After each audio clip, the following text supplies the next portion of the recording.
Vamos iniciar a live de hoje batendo um papo com a Jaqueline Guerra sobre o tema Por que gerenciar projetos com metodologias ágeis em paralelo ao uso do BIM? Jaqueline, seja muito bem-vinda à noite de hoje. E antes da gente começar, eu gostaria que você se apresentasse um pouquinho para quem está aqui nos ouvindo. Olá, pessoal, boa noite. Como a Larissa falou, eu me chamo Jaqueline Guerra, eu sou engenheira civil, me formei no início desse ano, moro hoje em Palmas, Tocantins, e eu trabalho com a meta de ajudar os meus clientes e os profissionais da construção civil que venham a ter contato comigo a otimizarem seus projetos com o uso de BIM para que a gente consiga garantir a qualidade, tanto de projeto quanto de execução. E, como eu falei, eu formei agora há pouco, né, início do ano, mas eu já venho trabalhando, utilizando o BIM desde o meio da graduação, desenvolvendo pesquisa e projetos no ramo. Então, Jaqueline, para a gente começar, conta um pouquinho para a gente o que é o gerenciamento ágil, que talvez tenha gente aqui que ainda não saiba o que é isso. Então, conta para a gente um pouquinho. Sim, bem, gerenciamento ágil, ele se baseia muito nos princípios do gerenciamento tradicional, mas enquanto no gerenciamento tradicional a gente tem meio que uma grande carga de dados e informações, uma coisa muito mais concisa e maciça, no gerenciamento ágil a gente tem pequenos pacotes de trabalho. Seria como um casulo de abelhas que a gente tem pequenos favos que complementam o todo. E esses pequenos favos são os ciclos de interações conhecidos como os sprints, que, por exemplo, na construção civil, a gente consegue iniciar um sprint no início de uma semana e finalizar na sexta-feira, por exemplo. Então, é muito mais fácil a gente se comunicar com a equipe no início, passar todas as atividades pormenorizadas e, no final, na sexta-feira, a gente ter a finalização para ver o que foi realizado, os pontos positivos e negativos que foram verificados. Que legal, que legal. E quais são os benefícios dessas ferramentas ágeis? Bem, as ferramentas ágeis, elas constituem grandes metodologias. Então, a gente tem grandes metodologias, como eu falei, como o PMBOK, que ele formulou o SBOK para tratar do ágil, como o Scrum. A gente tem o Prince 2, que ele é mais utilizado no contexto da Europa, que eles formularam o Prince 2 ágil. Então, são essas várias metodologias grandes do tradicional que passaram a incorporar o ágil. Então, por isso a gente tem estudos já consolidados, né, para facilitar essas pormenorizações do gerenciamento. E, assim, a gente pode adotar conceitos como Lean ou BIM em diferentes metodologias. Nesse contexto que a gente vai conversar hoje, a gente utiliza mais o BIM, principalmente porque a gente já tem um uso maior no Brasil, né, em função dos decretos e tudo mais. E o ágil, ele vem muito para ajudar, para agregar nesse contexto. Principalmente porque, num contexto ágil, a gente não pode implementar em qualquer lugar. Por exemplo, se a gente tiver uma grande resistência a atualizações, a inovações, não pode ser um contexto tão interessante. Mas, por exemplo, em um contexto onde a gente já tem BIM, então as pessoas já estão mais abertas a se adaptarem, a conhecerem novas metodologias. Então, a gente vem com as subdivisões das atividades do ágil, e tanto na execução quanto no planejamento, a gente consegue consolidar ele com o BIM. E como que funciona isso? Por exemplo, se um cliente vem conversar comigo e a gente fecha um contrato, eu vou precisar saber quais profissionais eu vou ter que acionar para possíveis trabalhos que eu não sou capacitada, seja, por exemplo, arquiteto para conforto térmico, para um engenheiro especialista em orçamentação. Então, eu meio que tenho que definir um planejamento do planejamento, ou seja, esse é o Sprint Zero, o nome conhecido do ágil. Então, eu tenho que definir quais profissionais, o que eles vão fazer, em quanto tempo e quanto isso de custo vai me demandar. Então, eu tenho que planejar o início do projeto com todas as características que eu vou precisar lá para a execução. E assim, quando a gente inicia um projeto dessa forma, de uma forma com muito mais comunicação, que é o que o BIM permite, de uma grande carga de dados, então a gente não vai tomar decisões apenas em questões visuais ou no achismo, a gente de fato vai ter os dados do BIM e a gente vai se basear nesses dados para pormenorizar as atividades. Então a gente, se por exemplo eu tiver que executar o reboco em uma semana, vai ser aonde exatamente? Vai ser num pavimento, num bloco, em que ponto? E, por exemplo, aqui no Tocantins, eu moro no Palmas Tocantins, então aqui a incidência solar é muito grande.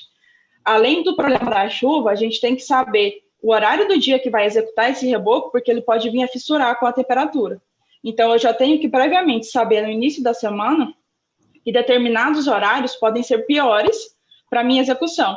Então, isso leva para o pessoal do canteiro de obras, até para os pedreiros, para eles terem uma visualização de que eu tenho que ter maior atenção, o mestre de obras já me informou que vai ser isso, os itens que eu preciso já estão no canteiro, então eu tenho que me preocupar apenas com a minha própria função. E não, por exemplo, se não, houve algum atraso de entrega, ou começou a chover inesperadamente e a equipe fica parada. Não, a gente já tem que ter um plano B, que inclusive esse plano B, ele já é prescrito no ágil, que é essa adaptabilidade. Ou seja, o que eu posso deixar que na obra a gente tome as decisões.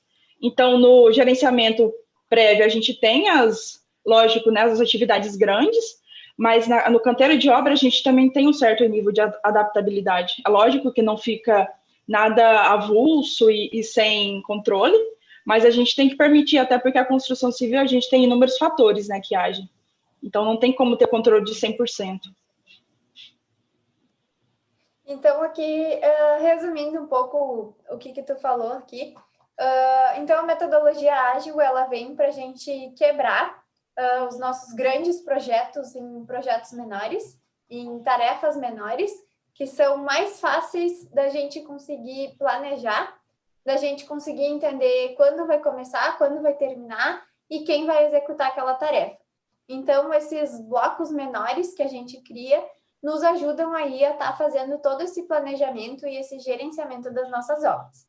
E quando a gente junta, então, aí com o BIM, a gente consegue ter aí um benefício maior ainda dessa metodologia, porque então a gente consegue ter todas as informações sempre à mão. O BIM, então, vem para agregar com a parte das informações, onde a gente vai ter todas essas informações à disposição para poder fazer esse planejamento de qual é o nosso todo que a gente precisa executar e também quais são as pequenas partes que a gente precisa estar executando.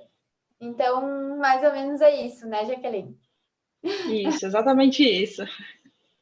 Então, quais são as ferramentas que tu costuma utilizar? Tem alguma ferramenta específica para metodologia ágil?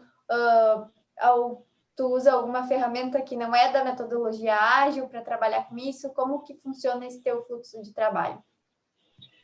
Bem, eu fiz um estudo junto com uma iniciação científica e com o meu TCC, no qual eu analisei o PMBOK, que para quem não conhece, é a metodologia mais utilizada na América, principalmente em função dos Estados Unidos. E, assim, é a metodologia que ela versa sobre, basicamente, em geral, todos os tipos de projeto, e aí a gente adapta para os nossos contextos. Então, eu analisei um pouco do PMBOK e eu analisei um pouco do PRINCE2, porque, apesar de eles serem de contextos diferentes, cada um tem um foco maior. Por exemplo, o PRINCE2, ele fala muito sobre risco. Então, esse ponto do risco, eu considero que na construção civil é um dos itens que a gente mais negligencia e um dos que mais a gente deveria ter atenção. Porque, como eu falei, como a gente tem inúmeros fatores de clima, de entrega de vários fornecedores e até do canteiro de obras mesmo, como a gente tem muitos fatores que influenciam, não tem como eu simplesmente ficar à mercê das variáveis. Então, com esse gerenciamento de risco, a gente já considera os riscos que a gente assume, sim, na obra, que são passíveis de ocorrerem, mas, ao mesmo tempo, a gente já sabe que alguns provavelmente vão acontecer. Igual o Diego estava falando na última live. Por exemplo, o pessoal fala muito de aditivo de obra pública, ocorrência de chuva. Assim, a gente sabe que, né, ao menos no Tocantins, por exemplo, 6 meses é certo que vai ter chuva em algum horário do dia. Então, não tem como eu dizer que isso é um risco que eu não esperava, porque meio que todo mundo sabe. Então, a gente já pega esses dados, né, que são de conhecimento geral, e aí as ferramentas mesmo do BIM, que eu analisei muito como 4D, que seria mais ou menos a dimensão de tempo e de compatibilização. Eu utilizei o Navisworks, mas assim, tem inúmeras ferramentas que dá para utilizar. Eu utilizei mais mesmo assim por facilidade que eu tinha de já conhecer, e aí eu analisei as variáveis assim de uma obra residencial de alto padrão, e na compatibilização a gente já consegue ajustar as etapas executivas de cronograma, mesmo na metodologia tradicional, com diagrama de Gantt e tudo mais, com o que a gente vai ter de alocação de recurso de custo. Então, eu posso transmitir para o meu cliente que com 3 meses de obra, eu já vou ter, por exemplo, 100 mil alocado de estrutura. Então, ele vai saber aonde o dinheiro dele está indo, primeiro porque é uma obra privada. Mas se for numa obra pública, eu tenho que ter esse conhecimento para o meu CEO ou para o gerente principal, porque a gente tem que se organizar quanto às medições. Então, primeiro a gente executa, depois a gente recebe. Então, eu acredito até que em obras públicas é ainda mais necessário esse controle. Então, a gente tem essa visualização, primeiro para a equipe, para a parte dos stakeholders, dos principais interessados, e aí a gente parte para a equipe de planejamento, mesmo que seja o estagiário que vai estar lá detalhando o projeto, ele tem que saber por que ele está fazendo aquilo. Porque mesmo que seja um mero detalhamento de execução de vigas, se ele for mal detalhado, lá no final, quando a gente verificar aquele erro, isso vai ter uma alocação de recurso muito grande para a equipe. Então, a gente tem que ter essa visualização das pequenas partes, e quando a gente leva para a obra, até mesmo no meu TCC, a gente utilizou uma ferramenta que na bibliografia eles chamam de Scrumban, que é a utilização de dados do Scrum com Kanban. Então, foi um flip chart simples, porque não tinha como a gente mandar nos celulares dos pedreiros, era algo assim meio fora do contexto, e aí a gente levou, e todo início de semana, a gente dividia em 4 partes, esse Scrumban, que nada mais era quase com cartaz, assim, e aí a gente tinha as tarefas da semana anterior que foram realizadas, as da semana que iria iniciar, as tarefas futuras que seriam impactadas com aquilo, e os pontos críticos. Então, se, por exemplo, um pedreiro chegava e ele verificava que na semana seguinte a cobertura ia ser iniciada, ele percebia que, poxa, eu tenho que finalizar o reboco dessa minha parte porque eu vou precisar ajudar no seguinte. Então, assim, até mesmo no diálogo com a equipe, eles chegavam para a gente e conversavam. Não, mas eu acredito que isso pode ser melhor a gente começar agora, porque até sexta-feira pode ser que não esteja pronto para a gente iniciar a concretagem. Então, assim, esse fato de pertencimento não é algo mensurável, né, logicamente, mas esse pertencimento que a equipe tem de se sentir ali dentro do projeto, que ele realmente está ali para ajudar, para agregar, é um ponto muito positivo. E a gente utilizou diversas outras ferramentas, por exemplo, com a equipe de planejamento, a gente tinha pequenas fichas ao longo das reuniões, então a gente verificava esses flip charts, eles eram meio que o que ia para a obra. E nessas fichas a gente verificava quais os erros principais que a gente teve naquela semana, para não perpetuar ao longo do projeto, e principalmente os pontos que seriam um risco, né? O que de custo que eu ia precisar, os materiais que eu ia ter que comprar. E principalmente ali na fase de acabamento, a gente tinha muitas equipes terceirizadas na obra, então a gente já tinha a nossa equipe com uma comunicação muito transparente, muito tranquila, mas quando a gente ia levar essa comunicação para as equipes terceirizadas, já gerava um pouco daquele ruído, porque o modo de trabalho era diferente. Então, assim, até a adaptabilidade do ágil veio nesse ponto, porque nós tivemos que mudar um pouco a abordagem, já tinha que ser algo mais previsto em contrato. Desde o início, eles tinham que ter a ideia de que não seria uma obra apenas a entrega, só faz seu serviço e é isso. Não, a gente ia verificar a qualidade e a comunicação com todos ali era necessária. Então, assim, é um planejamento do início ao fim. A gente pode ter uma grande carga de informações, mas ao longo de toda a obra a gente tem que pormenorizar. Com certeza. Muito bom, Jaqueline. O Orlando está perguntando aqui. Quais metodologias ágeis combinam mais com o BIM? Bem, das que eu conheço e das que eu já participei, eu acredito que o Scrum, até por ser mais usual hoje no Brasil e a gente já tem mais contato, essas metodologias elas vieram da TI, né? Então, assim, na TI tem muito maior aceitabilidade de inovação, de novas ideias. Na construção civil, a gente tem um pouco mais de resistência. Então, eu acredito que se a gente já se baseia em algo que vem dando certo, que já tem estudos, pode ser algo mais fácil de se aceitar. Então, assim, eu já vi alguns estudos, por exemplo, que em um contexto onde já tem Lean Construction, se a gente consegue no canteiro e utilizar alguns conceitos do ágil, isso facilita muito, principalmente com foco, nesse caso, na comunicação. Então, eu acredito que, principalmente, se sua equipe tem bastante conhecimento com o Scrum, com certeza esse vai ser um ponto principal, porque você não vai vir a precisar investir nesse quesito. Mas, com certeza, a gente tem várias ferramentas.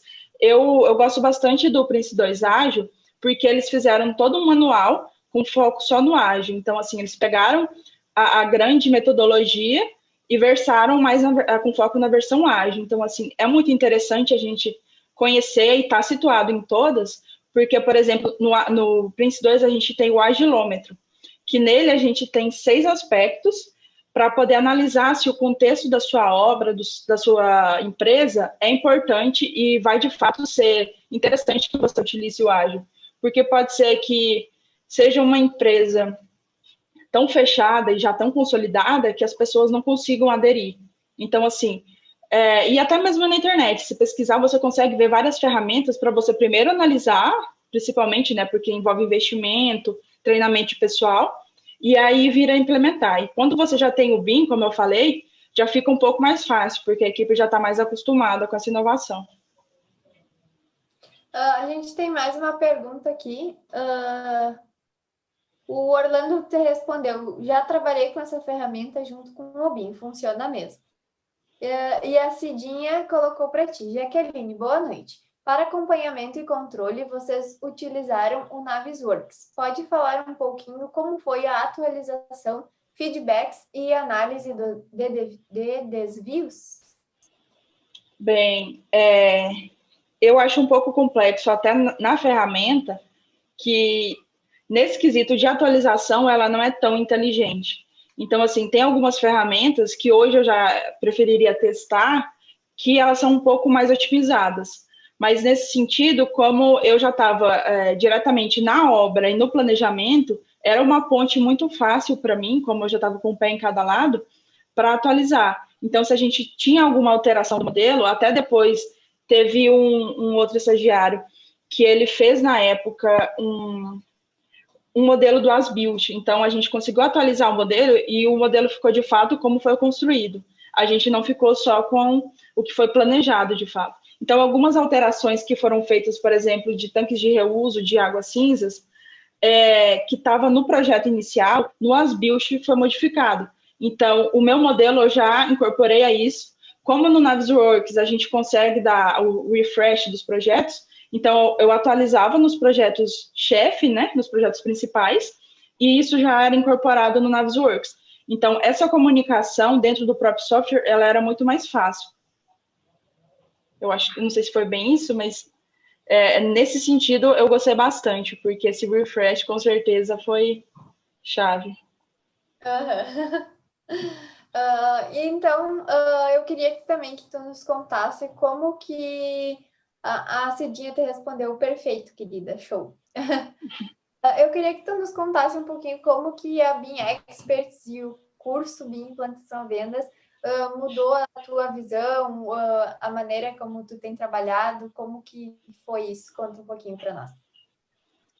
Assim, eu sou um pouco crítica e chata em alguns pontos com os cursos, porque eu analiso muito, até mesmo a BIM Experts eu acompanho desde o início, assim, até das primeiras semanas, e eu sempre acompanhei desde o início, me motivava muito, porque eu queria muito entender a teoria do BIM, mas eu também queria conseguir entender porque, como eu não tenho tanta experiência, eu queria ver as diferentes áreas que eu poderia implementar aquilo. E aí, quando eu vi que tinha diferentes profissionais e que iriam me mostrar mesmo, por exemplo, obras de terra, movimentação de terra, o quanto isso impacta, aí, nossa, eu fiquei muito motivada. E aí, assim, eu sou uma pessoa um pouco mais introspectiva e eu tenho bastante dificuldade com a questão de vendas, de me posicionar assim. E a gente tem os vários exercícios de apresentação. E aí, de início, eu ficava bem travada, até nos primeiros vídeos, assim, o que eu vou falar? E é uma coisa muito técnica. E, assim, às vezes, quando a gente sai da faculdade, a gente fica muito engessado. E aí, já no BIM AV, eu já consegui me soltar mais, porque quando eu chego no cliente, eu não preciso falar para ele os 20 e tantos usos do BIM. Assim, não adianta nem eu falar de BIM em si, na maior parte dos casos. Eu chego para ele e eu falo o que eu faço, e aí ele me fala o que ele precisa, ou a ordem se inverte, né, dependendo do cliente, mas para eu falar se eu consigo ou não resolver o problema dele. E aí, as várias vezes que o Arthur pegava nessa tecla, você está ali para resolver problema, não para dar mais uma dor de cabeça para o cliente entender o que você faz, não é? E assim, nesse quesito, isso me ajudou muito, para eu conseguir ouvir, entender e até mesmo de ter a maturidade. Esse projeto, sim, eu tenho as capacidades necessárias, ou vou precisar desenvolvê-las, mas nesses pontos não. Então, aí eu já recorria a outros profissionais. Isso o curso mostra bastante.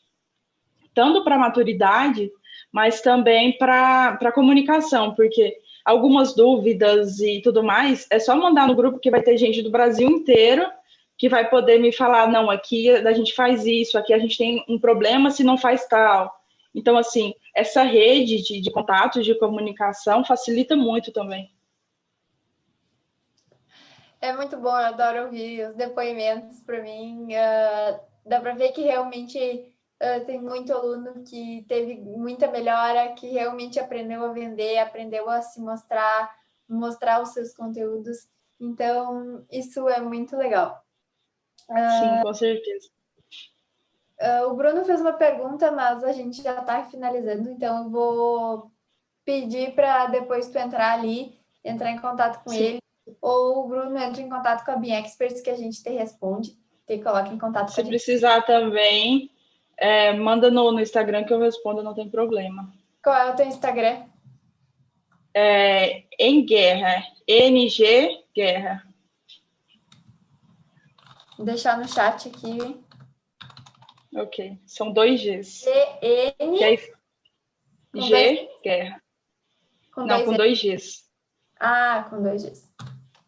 NG Guerra. Engie Guerra, isso. Então, só para a gente finalizar aqui, que já está quase na hora da próxima palestra, deixa um último recado aqui para quem está nos assistindo, para quem está pensando sobre BIM, que ainda está conhecendo tudo isso, deixa um recado para eles. Bem, o que eu gosto da engenharia é que a gente nunca vai saber de tudo. Né? Primeiro, se a gente inicia achando que tem conhecimento total, é porque tem alguma coisa errada. Então, o que eu acho interessante é que a gente está em constante movimento de adaptação e inovação. E assim, eu vejo que o BIM ele é um pequeno passo do que a gente pode chegar a fazer com a engenharia. Então, a gente consegue atuar em diferentes áreas da cidade, do campo, de conectar pessoas. Então, eu acredito que a possibilidade que a gente tem na construção ela é gigantesca. E, com certeza, essas ferramentas, metodologias e tecnologias, elas vêm para ajudar. Então, assim, a gente consegue se adaptar em alguns pontos a elas, mas principalmente elas a nós. Por exemplo, eu estou no contexto aqui do norte, você está aí no sul, a gente pode estar usando o mesmo programa, mas para finalidades diferentes. Então, a adaptabilidade da ferramenta e até nossas, enquanto seres humanos, é muito grande. A gente nunca vai conhecer o suficiente. A gente está em constante aprendizado. Então, com certeza, eu acho que isso é o principal. Com certeza. Muito obrigada, Jaqueline, muito obrigada por todo o conteúdo que tu trouxe. Foi realmente muito bom o nosso papo, foi muito esclarecedor, tu conseguiu trazer muito conteúdo bom. Então, muito obrigada pela tua participação. Obrigada também. Obrigada pela oportunidade também. A gente que agradece. Obrigada também a todo mundo que está aqui participando do bate-papo com a gente pelo YouTube. Esse bate-papo com a Jaqueline Guerra, onde a gente falou sobre por que gerenciar projetos com metodologias ágeis em paralelo ao uso do BIM.